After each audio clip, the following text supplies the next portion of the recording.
Hey, this is Pastor Frank. In 1 Thessalonians 5, there is a radical verse. It says, "Never repay evil for evil, but always seek after that which is good for others." Christianity is the most radical thing that has ever hit the planet.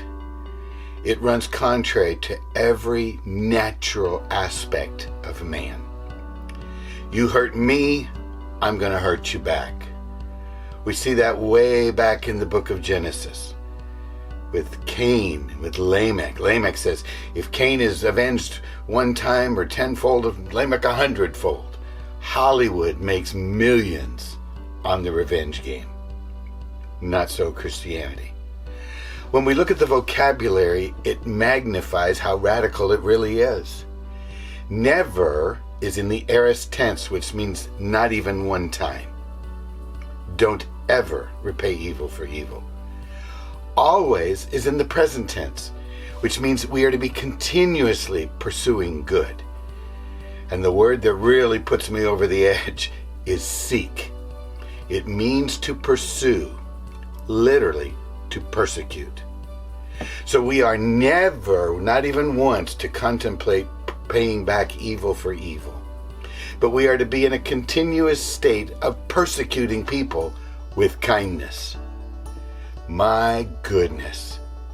How are we ever going to accomplish that? That's the most radical truth of all. We don't. Faithful is he who calls you, and he will do it, it also says in this Thessalonians letter.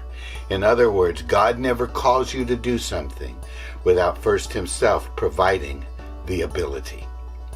This is the glory of the new covenant, that Jesus Christ has come to live in us, to express himself through us by the power of the Spirit. And his life is the only life that can never repay evil and always persecute people with kindness. And so you and I have the opportunity as a new covenant Christian to display God to the world. I think of John chapter 1. No one has ever seen God at any time, but the Son has revealed him by being wrapped up, John 1:14, in flesh, so that men could behold his glory, the glory of his grace. We now afforded the opportunity to do, in a small way, the same thing, because he is wrapped up in our flesh and expressed through our lives. And through our lives, people can look at us and see what God is like. This is to be such a reality that Paul said in the Corinthian letters, we are the living letters of God to the world. God wrote a letter to the world to tell them what he is like. And we are that letter.